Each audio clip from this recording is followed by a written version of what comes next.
அது ஒரு காலை பொழுது. ஒரு மருத்துவமனைக்குள்ள ஒரு வயதான பெரிய மனிதர் உள்ளே செல்லுகிறார். அவர் உள்ளே அமர்ந்திருந்த நர்ஸ் கிட்ட போய், அர்ஜென்ட்டாக எனக்கு ஒரு ஹெல்ப் வேணுங்க, என் கையில் ஒரு காயம் ஏற்பட்டுருந்துச்சு, அதுக்கு நான் ஏற்கனவே ஒரு கட்டு போட்டிருக்கிறேன், இன்னைக்கு அந்த கட்டை மாற்றி கட்ட வேண்டி இருக்குது, அதனால் நான் ஒரு வேலையை அவசரமாக போக வேண்டி இருக்குது, எனக்கு கொஞ்சம் உதவி செய்யுங்க என்று சொல்லி அவர் கேட்கும்போது அங்கே இருந்த நர்ஸ் சொல்கிறாங்க, ஐயா கொஞ்சம் பொறுங்க, டாக்டர் இப்போ வந்துடுவாங்க, வந்தவுடனே அவர்கிட்ட நீங்கள் காயத்தை காட்டுங்க, அவர் உங்களுக்கு உதவி செய்வார் என்று சொன்ன உடனே அவங்க சொல்கிறாரு, இல்லை சிஸ்டர், நான் கொஞ்சம் அர்ஜென்ட்டாக போக வேண்டியிருக்கு, அதனால் நீங்கள் கொஞ்சம் எனக்கு ஹெல்ப் பண்ணுங்க அப்படின்னு சொல்லி அவர் சொல்கிறார். சரி வாங்க அப்படின்னு சொல்லிட்டு அவரை உள்ளே கூட்டிகிட்டு போய் அந்த கட்டை கலட்டி அதுக்கு மருந்து இடும்போது அவர்கிட்ட பேச்சு கொடுக்குறாங்க.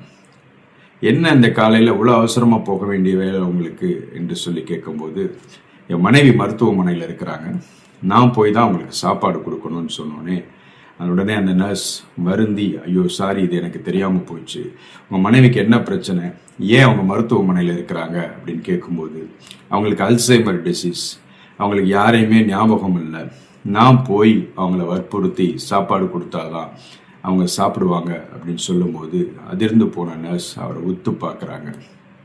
இந்த வயதான காலத்தில் அவங்களுக்கு உங்களை யாருன்னு தெரியுமா என்ற கேள்வி கேட்குறாங்க. என்னையும் அவங்களுக்கு யாருன்னு தெரியாதுன்னு சொல்லும்போது ரொம்ப ஆச்சரியத்தோடு பார்க்குறாங்க. உங்களே யாருன்னு அவங்களுக்கு தெரியாது, ஆனால் அவங்களுக்கு போய் சரியான நேரத்துக்கு நீங்கள் சாப்பாடு கொடுத்து அவங்கள கவனிக்கணும்னு நினைக்கிற இந்த அக்கறை இந்த வயதில் இருக்கிறத நினச்சி நான் ரொம்ப சந்தோஷப்படுறேங்க அப்படின்னு சொல்லி கொண்டிருக்கும் போதே அவர் சொல்கிறாரு, இது இப்போ ஒன்றும் பெரிய விஷயம் இல்லைங்க, அவங்களுக்கு நான் கணவன் என்கிறது ஞாபகம் இல்லை, ஆனால் எனக்கு அவங்க தான் மனைவிங்கிற ஞாபகமும் இருக்குது, உணர்வு இருக்குது. மனைவிங்கிற உறவுல அன்பு மட்டும் இல்லைங்க, உத்தரவாதமும் இருக்கு.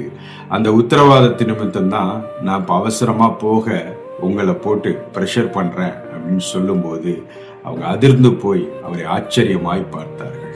ஆம், எனக்கு அன்பானவர்களே, அன்போடு கூட ஒரு ரெஸ்பான்சிபிலிட்டியும் எப்பயுமே சுமந்து கொண்டு வருவதுதான் என் தேவனுடைய சுபாவம். தேவன் உங்களை நேசிக்கிறார் என்பது உங்களுக்கு நல்லா தெரியும். ஆனா பல சூழ்நிலைகள்ல சோர்ந்து போய் உட்காரும் போது, நான் கீழே விழுந்துட்டேன் நீங்க நினைக்கும் போது அவர் என்னை தேடி வருவாரா என்கிற கேள்வி உங்க மனசுல இருந்துகிட்டே இருக்கும். இன்னைக்கு நான் அவரை தேடக்கூடிய பலன் எனக்கு இல்லை, ஆனாலும் அவர் என்னை தேடி வர முடியுமா என்கிற கேள்வி இருக்கும். நிச்சயமா தேடி வருவார்.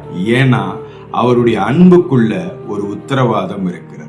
உனக்கும் அவருக்குமான உறவுல உன்னை பிள்ளை என்று அன்பு செலுத்துவது மாத்திரமல்ல, பிள்ளைக்கு உள்ள ஒரு உத்தரவாதத்தையும் உன் மேல வச்சிருக்கிறார். He has got a responsibility about you. உன்னை பற்றி ஒரு உத்தரவாதம் அவருக்கு இருக்கிறது, உன் மேல அவருக்கு ஒரு உத்தரவாதம் இருக்கிறது. அதனால நிச்சயமா எந்த சூழ்நிலையிலையும் எந்த காரியத்திலையும் அவருடைய கண் உன் மேலதான் இருக்கும். ஏன்னா அவர் உன்னுடைய உத்தரவாதியா இருக்கிறார். நீ அவரை மறக்கக்கூடிய அழுத்தத்தில் வாழ்ந்து கொண்டிருந்தாலும், நீ சோர்ந்து போகக்கூடிய சூழ்நிலையில் இருந்தாலும், நீ பலனற்று நின்றாலும், அவர் இன்னொரு முறை உன்னை தேடி வர முடியுமா என்கிற கேள்வி உனக்கு இருந்தாலும், அனுதினமும் அவர் உன்னை தேடி வருகிற உத்தரவாதியா இருக்கிறார். அதனால கவலைப்படாத, சோர்ந்து போகாத. தேவன் உன் உத்தரவாதியா இருந்து உன்னை நேசிக்கிறபடினால உன்னை நிச்சயமா பலனோடு நடத்துவார். எல்லாருக்கும் முன்பாக அவர் உன்னோடு கூட இருக்கிறத நிரூபிப்பார் என்று உன்னை பார்த்து சொல்லுகிறேன். நல்ல எந்த சூழ்நிலையிலையும் கலங்கி நிற்காத, சோர்ந்து போகாத. கர்த்தர் உனக்கான பாதையில உன்னை நடத்துவதற்கு உன்மேல் ஒரு உத்தரவாதம் வைத்திருக்கிறார். தைரியமாயிரு, கர்த்தர் உன்னை ஆசீர்வதிப்பார். இயேசுவின் நாமத்தினால் நீ ஆசீர்வதிக்கப்படுவாய் என்று உன்னை பார்த்து சொல்லுகிறேன். God bless you.